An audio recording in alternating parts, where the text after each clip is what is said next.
what we're seeing in Charlottesville first is not new. It's just uncovered. They overplayed their hand. They thought it was okay to come out and show again what racism looks like. Racism will never be acceptable on the planet, not just in America. And we're one blood. President Donald Trump says no matter what our skin color is, our blood runs red. That's out of Acts 17:26, of one blood God made all people. My uncle, during his lifetime, Dr. Martin Luther King Jr., the brother of my dad, Reverend A.D. King, often said we must learn to live together as brothers, and I add as sisters, or perish as fools.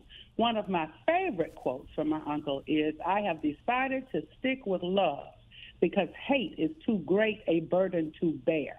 So we're going to have to use the nonviolent conflict resolution principles for reconciliation here. Let me say them very quickly. Gather your facts first.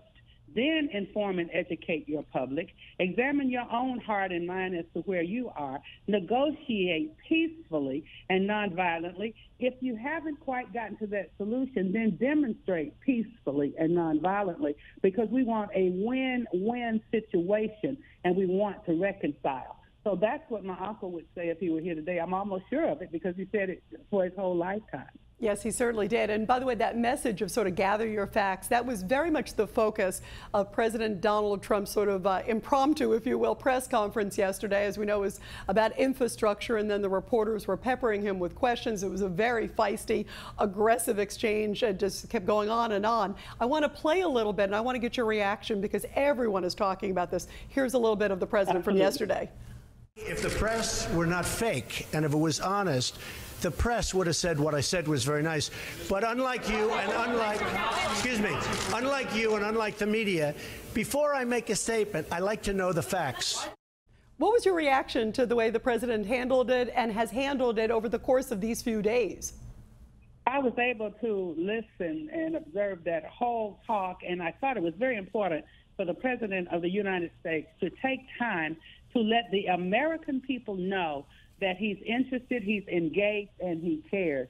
He also repudiated the Ku Klux Klan and said that the violence is bad. He said there was violence on every side, and what he means by that, you've got an alt-right and you have an alt-left. Black Lives Matter is part of the alt-left, you see, and so we've got alt-left, alt-right, and they get engaged to disturb people and have people so upset that they cannot think.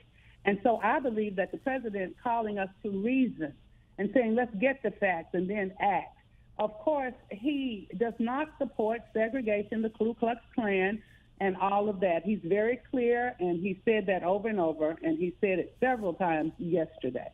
Although a lot of people have said the fact that he went out and said there are good people on both sides, and first he said that there were peaceful people that were among the white supremacists. I want to show some comments because he's just getting blasted all over the place for that, including former GOP, he sure is, former GOP nominee for President Mitt Romney. In fact, I want to show a tweet because he tweeted out today and he said, no, they are not the same. One side is racist, bigoted, Nazi. The other opposes racism and bigotry.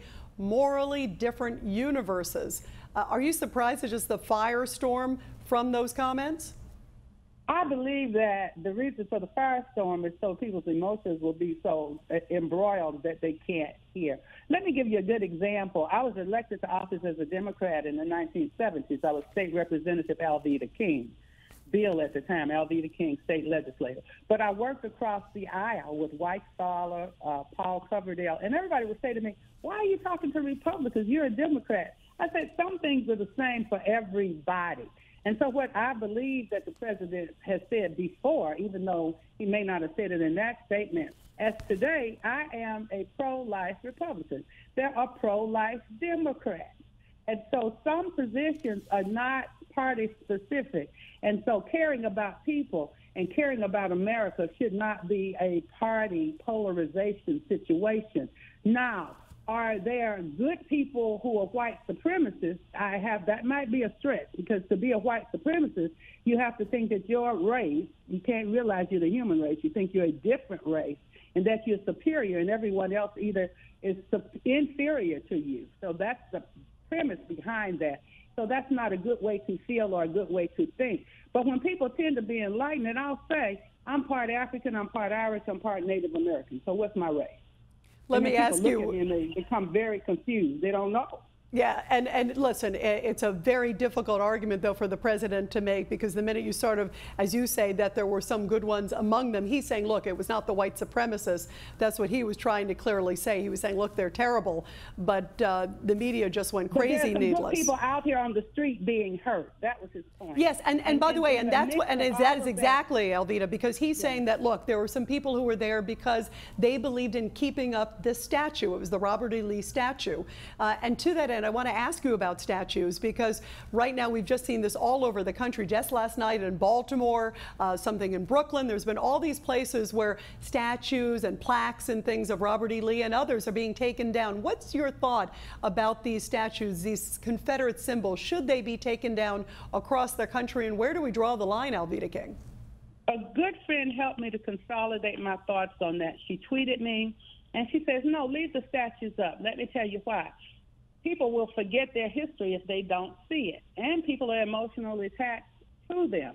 So leave them up, but then put up another statue as well and name it Liberty or Everybody's Equal or We Love Everybody, whatever you want to name the other statues, and to embrace the commonality and unity of the nation and put those statues up all over America, because we don't want to forget our history, but we want to see how far we have come and how far we can go together.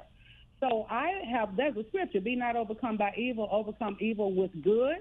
So if you erase your history, you'll forget it. You may have to repeat it. So we do not want to erase our history. Interestingly enough, though, President Trump said George Washington had slaves, Thomas Jefferson had slaves. Are you going to come and take their statues down next? You know, and I said, oh, my goodness. I thought about it. And what he's saying is, in our history, there are several things that didn't work, but there are more things that do work. So let's focus on that and stop fighting. I believe that's what I'm hearing from the president.